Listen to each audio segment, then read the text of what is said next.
That there are times that we must have faith under pressure. The faith is not always easy. It's not always easy to take a stand for God. It's not always convenient to take a stand for God.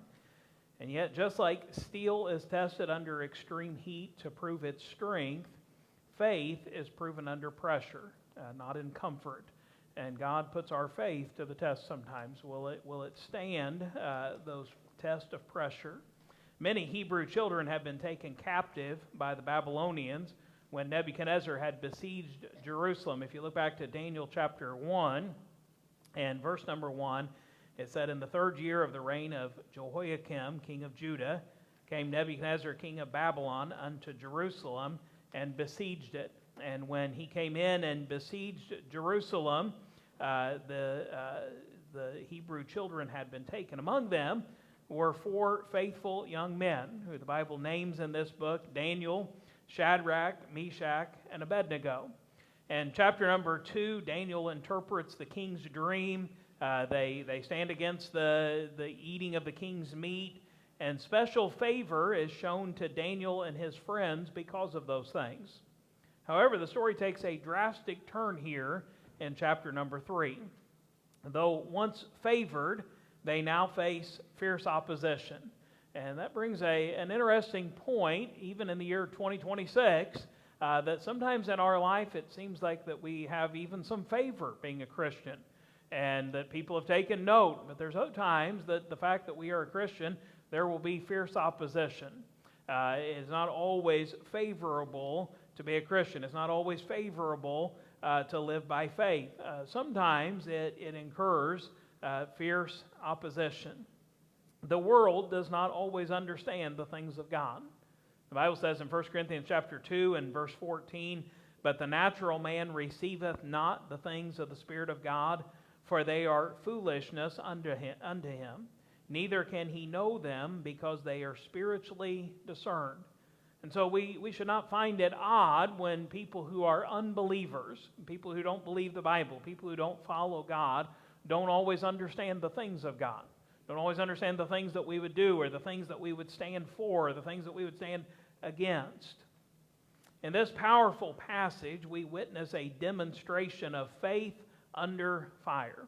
I don't know that you and me will ever have our faith tested the way that Shadrach, Meshach, and Abednego had their faith tested, but there will be test of our faith. And that will our faith stand under pressure? Will we be able to maintain faith? And then we see the mighty power of God. When God's people take a stand, we see that God stands with them. Shadrach, Meshach, and Abednego did not stand alone. There was a 4th man in the fire that was standing with them. And so we see a demonstration of faith under fire, and we see a demonstration of the mighty power of God. Number 1, the first thing we see here in this passage is the chapter opens with this pagan image, this image of gold that the king had made. He made an image of gold. His height was 60 cubits, the breadth thereof 6 cubits. He set it up in the plain of Dura in the province of Babylon. And we notice the construction of the image. This image was constructed. It had specific proportions. It's given in cubits. A cubit is usually identified as from your tip of your finger to your elbow, or sometimes we'll just kind of, people just generally say 18 inches. 18 inches was a biblical cubit. And so by that, if we do the math there, that would be 90 feet tall and 9 feet wide. Our Statue of Liberty is 111 feet tall. If you've ever been there outside of New York City and seen the Statue of Liberty, it is a massive statue. You can see it from a long distance. And as you get closer, and if you're even able to go to Liberty Island there and walk up close to the statue, you see just how large it really is, standing at the base of it. And so this statue that Nebuchadnezzar had made, it was not a life-size statue. It was a bigger-than-life statue. That was Nebuchadnezzar, larger than life. And he had constructed, or had this image constructed 90 feet tall. Its prominence, it was set there in the plain of Dura. It was set up where everyone could see it, an image of gold. Can you imagine out in the desert there how that gold must have glistened? We've flown in before, several connecting flights going to California, connected there in Las Vegas. And you fly into Las Vegas and you land there at the Las Vegas airport. And as you're coming in, you can see the Strip, the famous strip of buildings and hotels and casinos and all the things that are Las Vegas. And as you look down through there, many of them are made of metals that just glisten in that sunlight. And it's as far as architecture, it's a magnificent place, just right out in the middle of the desert, all these huge glistening buildings. And I'm kind of imagining something that I've seen, something that I can associate with, that Nebuchadnezzar sets it out in this desert. He makes it of gold, and its prominence there, he wanted everybody to see this image that he had constructed. And then we see its purpose. The Bible tells us that its purpose was to be worshipped. Really, he was to be worshipped. He wanted them to bow down to this image. He wanted them to worship this image. We see the proclamation commanded at the sounding of the music that when the music was played, the herald cried that when you hear the music, everyone is to bow. And so they have it seated there. We see the people in verses 2 to 5. Everyone, regardless of position, were to worship the image. Notice that again in verse 2. Then Nebuchadnezzar the king sent together the princes, the governors, the captains, the judges, the treasurers, the counselors, the sheriffs, and all the rulers of the provinces to come unto the dedication of the image which Nebuchadnezzar the king had set up. I mean, you can just imagine this was a grand day. I mean, all the stops were pulled out, all the fanfare to acknowledge this is the dedication day. And verse 3, all of those same people, they came and they stood before the image that Nebuchadnezzar had set up. And verse 4, the herald cries aloud and he gives the decree, O people, nations, and languages. Verse 5, when you hear the instruments, you fall down and worship the golden image that Nebuchadnezzar the king has set up. And then the penalty. The penalty was found in verse number 6, that if they would not bow down, refusal to bow down, refusal to worship, would mean they would be cast alive into a burning fiery furnace. And whoso falleth not down and worshipeth shall the same hour be cast into the midst of a burning fiery furnace. And so Nebuchadnezzar, he's constructed this great image. He's put it in a place where everybody can see it. He's declared that when you hear the music, everybody, regardless of who you are, is to fall down and worship the image. And there's a penalty. If you don't do it, you will immediately be thrown into this burning fiery furnace. The command about the image, we see not just the construction, but the command. There was to be 100% compliance. The compliance was that seemingly everyone did comply. I mean, I would think that everybody would. They just heard what will happen if you don't. And so you say, you know what, I think we'll just bow down. And so in verse number 7, therefore at that time, when all the people heard the instruments, all the people, the nations, the languages fell down and worshiped the golden image that Nebuchadnezzar had set up. And we can just say this, that people will often follow a crowd even when they know that what the crowd is doing is wrong. That's just human nature. Here we are, thousands of years later from the writing of the book of Daniel, and people today still do the same thing, that when everyone is doing it, even if we know what's wrong, even if I know I shouldn't be doing it, just kind of the pressure of everybody else is doing it, I guess I'll do it too. And we just kind of fall in line, and even though we know we're doing something we shouldn't do, we go ahead and do it anyway because we don't want to be the odd guy out. We don't want to be the one guy that's not doing it.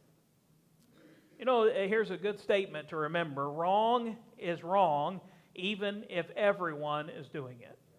And right is right even if no one is doing it. That's a great lesson to learn. That's a great principle to live by, that wrong is wrong even if everyone is doing it. Right is right even if no one is doing it. We're talking about our faith being under pressure. There are times that your faith is going to be put to the test, and your faith being put to the test is, will I do wrong if everybody else is doing wrong, or would I have enough courage and enough stand and enough conviction in me that I won't do it because of my faith? I can't do it because wrong is always wrong. What about doing right when nobody else is doing right? You know, it's fairly easy to do right when everybody else is doing right.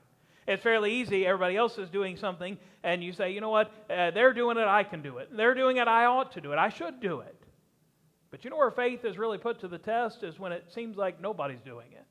You know it's right. You know you ought to be doing it. You know you ought to take a stand for it. You know you ought to live by conviction. But you look around and you know there are other Christians, but you don't see anybody else doing what's right, even though they ought to be doing what's right. And now your faith is under pressure. Your faith is being put to the test. Will you do what's right just because it's right? And that's the example that these young men give to us. The culture, not just the compliance, but the culture there. Babylon was full of idols, full of idolatry. And so from this standpoint, we could look at it just saying, what's one more? You know, they're already worshiping all these false gods. They already have idols and statues to this and worshiping this and following after that. And so when Nebuchadnezzar sets up his big golden image, I mean, what's the big deal? It's one more idol. We hear the instruments. They're probably not going to play the instruments that often. But when they play the instruments, I'll just fall down, I'll worship, and I'll go on my way and I'll live my life. And they just kind of bought into this. Well, it's just one more. It's just not that big a deal. That's the culture. That's just how things are today. It's just the time that we live in. You heard people say things like that? You know, sometimes it's interesting, that quote that says the more things change, the more they stay the same. You know, here we are thousands of years later, not in Babylon, we're in America. But so many times we go along to get along. We don't want to ruffle feathers. We don't want to be that one guy.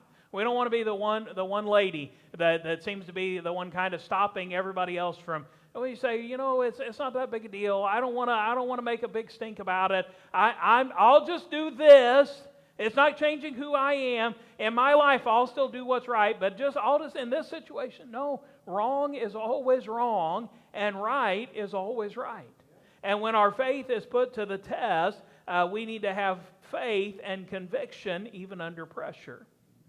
You see the corruption. Man's attempt at religion will never satisfy. And we see it here with Nebuchadnezzar, but we see it in our society today. We see the costliness. Interesting that money was no object in the worship of a false god. Think of how many, in today's monetary value, how many millions of dollars this statue must have cost to erect. An image of gold, 90 feet tall. I mean, we just imagine, might have even, in today's standards, it might have even been billions of dollars. But cost was no object in the worship of a false god. And then we see the chorus. Music played an integral part in false worship. Music is powerful. It is important what we listen to.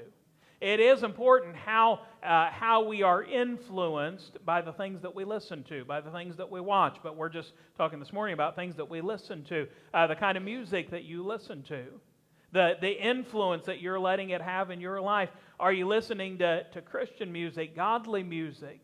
Music that uplifts our Savior, music that has to do with the Bible and the things of God. And as you're being influenced by that music, it turns your heart toward God and it turns your mind toward the things of God. Where if we listen to the world's music, we listen to secular music, that music does not lean us toward God. It does not lean us toward having the right attitudes, the right behaviors, the right thoughts, the right desires. And so music is powerful. Music played an integral part. They heard the music begin to play, and everyone fell down to worship that false idol. So we see, number one, the pagan image. Number two, though, we see the principled Israelites. Here were some young men that even though they were young, they had principles that they lived by. The Bible says about Daniel, the fourth man that is named in the book of Daniel, said that Daniel purposed in his heart. I believe these three men, although it doesn't say it, it's certainly intimated here, that they had purposed in their heart, that they had some principles that they lived by. Their courageous stand. And that was a courageous stand. I mean, the best I can tell, it sounds like in the story that everybody bowed down. I mean, when the instruments, when they struck up the band, everybody began to fall down. Everybody began to worship. It seems like, except for Shadrach, Meshach, and Abednego. At least they're the only three that are named by name that did not bow down. That's a courageous stand. It's going to be pretty obvious when everybody else is bowing down and you're still standing. I mean, you're going to stick out like a sore thumb. Sometimes at school we feel like we're sticking out. Sometimes at work we feel like we're sticking out. And that puts a pressure on your faith. Are you going to be courageous in your stand? Are you going to continue to stand, or are you going to bow to the pressure? Not literally bowing to an idol, but you say, I'll just kind of bow to my friends. I don't want to stick out like that. You know, it's not just teenagers. What about at your workplace when you take a stand for what's right and you look around and you say, whoa, did that make me stand out? And now the next time you're saying, I don't know if I'm going to take that stand. I don't know if I'm going to say that again. I don't know if I'm going to do that again. Why? Because your faith is feeling the pressure that the world exerts on it, that the culture exerts on it. I say the distinction, they stood when it appeared that everyone else bowed. It's been said that any dead fish can float downstream, but it takes a live one to swim upstream. It just means it's purposeful. It's intentional. If you're going to take a stand, it's going to be because you chose to take a stand. You purposed to take a stand. You intended to take a stand. You thought about it. You had some principles that you said, if this happens, here's what I'm going to do. We see they're disciplined. They had been obedient as far as their conscience would allow them to be. You know, there are times and there are things that we can do. We say, well, that's not violating my conscience. I don't think that's violating the Word of God. I can do that. I can go there. But there comes a point where we've kind of drawn a line in the sand, and we say, my convictions, my beliefs, my faith says I can't do that. I can't cross that line. Now, we may not all have the same exact line, but we all have a line. Say, this is my line. This is my line in the sand. I cannot do that. My conscience will not let me do this. You know, the Bible says, Hear, O Israel, the Lord thy God is one God. Thou shalt have no other gods before me. Every young Jewish boy and girl would have known that we are not to worship any other gods except for Jehovah God. Jehovah God's the one true and living God. And so Shadrach, Meshach, and Abednego, it was like they had taken a stick and drawn a line in the sand, and they said, we cannot do this. We cannot do this. If it comes the time that they make the announcement and they begin to play those instruments and everyone else begins to bow down, we can't bow down. Why? Because we have a principle, a conviction that governs our life. That we're not to have any other gods before us. We see their devotion. I like in the New Testament the way that Peter and the apostles said it. They answered and said, we ought to obey God rather than men. You know, sometimes there comes a point in our life where we've got to make a choice. Am I going to obey God or am I going to obey man? And if it comes to that choice, every Christian, every believer ought to have the conviction and the principle and the faith in their mind to know that if it comes to that point, I'm going to obey God before I obey man. I'll obey man as far as I can, as far as my conscience will allow me. But if there's a direct conflict and I have to make a choice, we ought to obey God rather than men. Certain of the Chaldeans accused them, it says in verse 8. We read that earlier in the text. You know, there are people that are watching us. Those Chaldeans, they were waiting. It's like a trap that had been set. They knew, just like they knew that Daniel would pray to his God, they knew that these young men had some principles that they would live by. So these Chaldeans are just kind of sitting back, waiting. They heard the music begin to play, and they bowed like everybody else. But as they're bowing, they're looking over, they're waiting, they're watching, they're observing. It says they accused them. I think it'd be interesting to know if these were the same Chaldeans from the previous chapter. In chapter number 2, when Nebuchadnezzar told the dream, when he gave the interpretation when Daniel gave the interpretation to Nebuchadnezzar, it says the Chaldeans answered before the king in chapter 2, verse 10.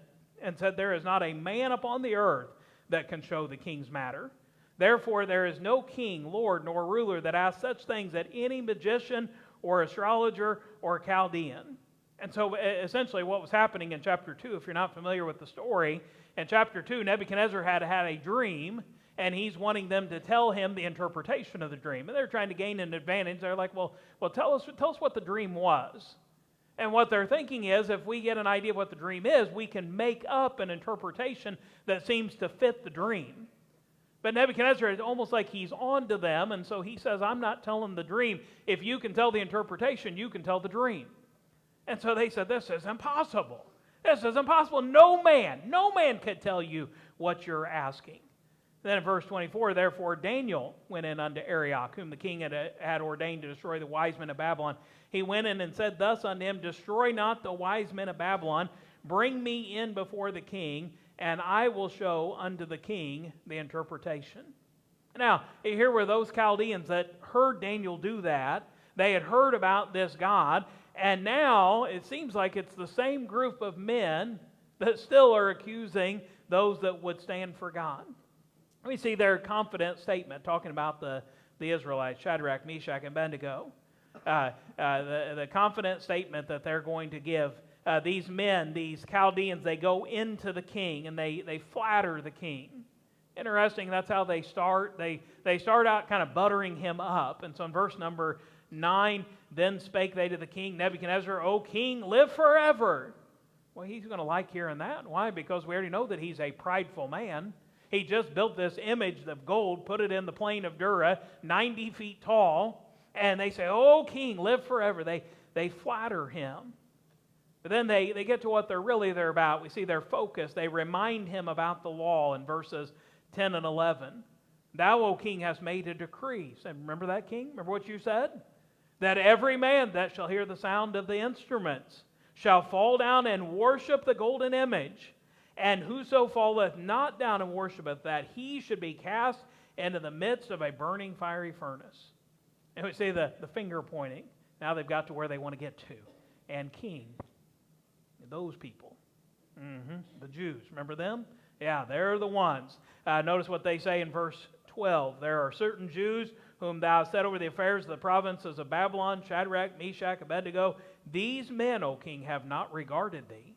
They serve not thy gods, nor worship the golden image which thou hast set up." And then we see the fury. Nebuchadnezzar, in his rage and fury, commanded to bring Shadrach, Meshach, and Abednego. Then they brought these men before the king. Now it's Daniel's turn to forget. The Chaldeans had forgot about God.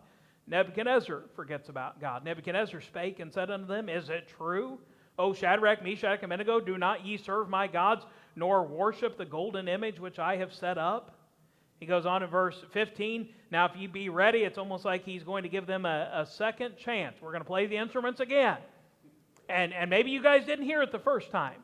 And so we're going to play them again. When they strike up the band this time, if you'll fall down, we'll just kind of look the other way. We'll pretend this never happened.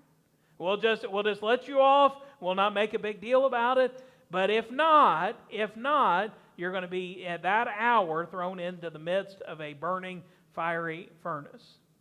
In Daniel chapter 2, verse 47, Daniel had told Nebuchadnezzar the dream, the interpretation.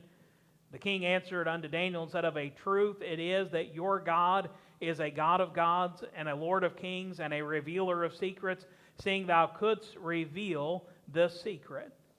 But now it's almost like he's forgotten about God. In verse 15, the last phrase, he said, "And who is that God that shall deliver you out of my hands?" You're thinking, really, Nebuchadnezzar? Remember just a chapter ago, you were saying he's a God of gods, a King of kings, a Lord of lords. But we see the faith-filled resolve of Shadrach, Meshach, and Abednego. Verse 16, they answered and said to the king, "O Nebuchadnezzar, we are not careful to answer thee in this matter." It means that we've thought about it. We've prayed about it. We have principle and we have conviction that if this day comes, we already made up our mind. And they said, verse 17, "If it be so, if God chooses to do it, our God whom we serve is able to deliver us from the burning fiery furnace, and he will deliver us out of thine hand, O king, But if not, be it known unto thee, O king, that we will not serve thy gods, nor worship the golden image which thou set up. You know what these three young men were saying? They're saying it's possible God can deliver us. God can save us, even in a fiery furnace. Somehow God can save us alive. But even if He doesn't choose to save us, we are not going against our principles. We are not going against our convictions. We're going to stand for what's right. That is resolve. That is faith under pressure. Now, I don't know this morning that I could stand up here and declare to you and say, I've got that same kind of faith that those young men had. I hope that I have that kind of faith. I hope that if I were ever in that situation, that my faith would not crumble under the pressure, but that it would stand under the pressure like these young men did.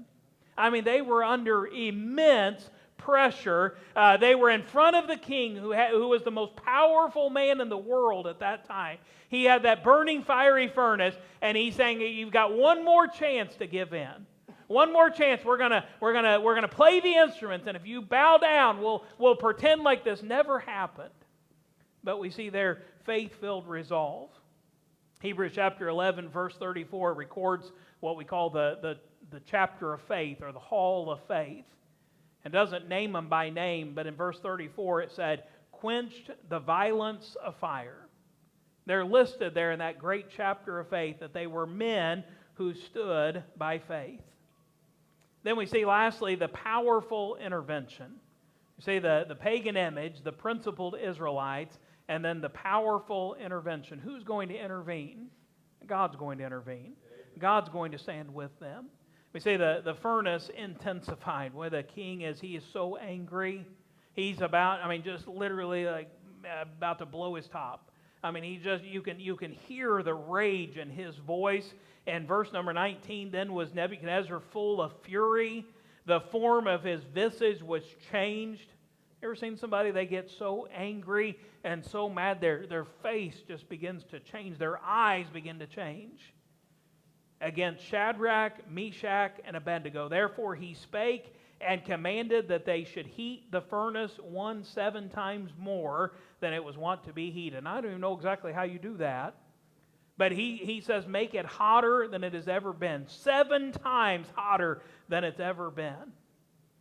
They are restrained. In verse 20 and 21, he commanded the most mighty men that were in his army to bind Shadrach, Meshach, and Abednego. And I don't think he needed mighty men.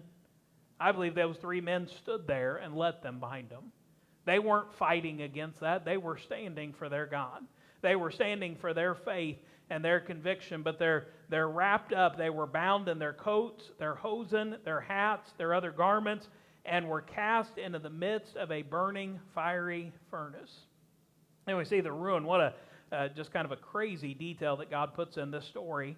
Therefore, because the king's commandment was urgent and the furnace exceeding hot, the flame of the fire slew those men that took up Shadrach, Meshach, and Abednego. It was so hot that just getting close enough to throw them in, the men that threw them in died from the intense heat.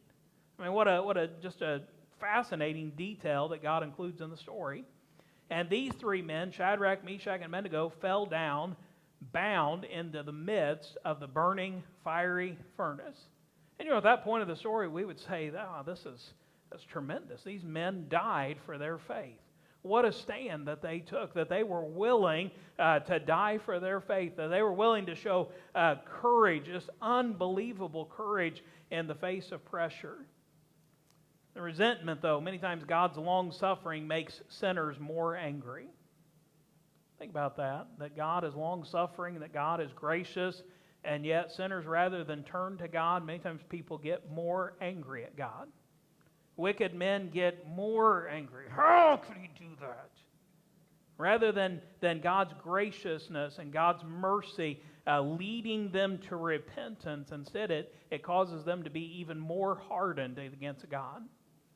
Nebuchadnezzar's hard-heartedness makes God's goodness that much better, though. It would have been sheer torture. Think about all of us have gotten close to fire before, too close. Remember one time I had a lawnmower I was pulling up onto the trailer, and I started to lose my balance just a little bit, and so I reached out to catch my balance, and the thing that I laid my hand on was the muffler of that mower that I'd just been mowing with for about an hour. And man, that thing, just like my hand just stuck to it. And I pulled it off, and it was pain. Not just for that, that pain lasted for a while. That was just seconds. Probably not much more than a second was my hand on there. My brain said, take it off. And I got off there. But this would have been just sheer torture, thrown alive into this burning, fiery furnace. And we need to consider that hell will be even worse. The Bible says 3 times, Mark chapter 9, verse 44, Mark chapter 9, verse 46, Mark chapter 9, verse 48. 3 times it says this exact same phrase, where their worm dieth not, and the fire is not quenched. That the fire and the torture and the penalty of hell is forever. That lake of fire, forever, never stops, never ends. Their worm dieth not, and the fire is not quenched. And then we see the 4th man identified. Look at verses 24 and 25. We're getting right here to the end of the story. Then Nebuchadnezzar the king was astonished, rose up in haste, and spake, and said unto his counselors, Did not we cast 3 men bound into the midst of the fire? They answered and said unto the king, True, O king. He answered and said, Lo, I see 4 men. Notice the next word, loose. Loose. They had been bound, walking in the midst of the fire, and they have no hurt, and the form of the 4th is like the Son of God. Think about this. Their hair was not singed, their clothes didn't smell like smoke, and they were loose. God just simply used the flames of that burning fiery furnace to set them free. God used what was intended as bad for good. Now these men that had been bound, they're loose, and they're walking in the fire. Now, this is just kind of a side note. There's no Bible verse that says this, but I just always try to think of every Bible story. And I think while they're walking around in the fire, you know what we do when we walk? We talk. I'm wondering, what were they talking about in the midst of the burning fiery furnace? And they're there, pre-incarnate Jesus. They're in the midst of the fire with them. But the truth is, He's always with us. Hebrews chapter 13, verses 5 and 6, let your conversation be without covetousness.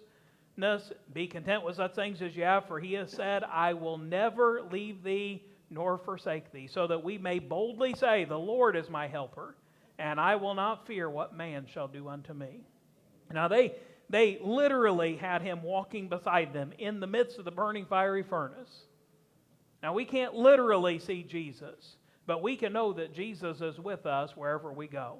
Whatever we're facing, whatever pressure we're under in that moment, He's with us. He's given us the promise, I will never leave thee nor forsake thee. He's with us. That makes bearing the pressure a little easier, because you say, I'm not in this all by myself. He is with us. Paul said, if God be with us, if God be for us, who can be against us? God doesn't always keep us out of the fire. No, there are some times that the fire comes. There are some times that we have to be under the pressure, but He does always walk with us through it. It's been said that the enemies you make by taking a stand will respect you more than the friends you make by compromising. It's much better that we would take a stand and let people respect us for taking a stand, rather than trying to make those friends who aren't really going to be our friends anyway. Say, God, would you help me to take a stand? God, this is some hard pressure right now I'm feeling. God, this is loneliness like I've not experienced before. This is pressure like I've never felt before. But God, would you, with that promise, you said you'd stand with me. God, will you help me through this? And then respect and honor are given to these young men. Verse 26, then Nebuchadnezzar came near to the mouth of the burning fiery furnace and spake and said, Shadrach, Meshach, and Abednego, ye servants of the Most High God, come forth and come hither. Then Shadrach, Meshach, and Abednego came forth out of the midst of the fire. Faith that bows to God will never bow to man. Adrian Rogers used to say, faith is not believing that God will do what you want. Faith is believing that God will do what is right. That's what faith, sometimes we fall into this, well, I've got faith. What we're really saying is, God, will you just give me my way? God, will you do what I want you to do? I've got faith. Faith isn't believing that God will do what you want.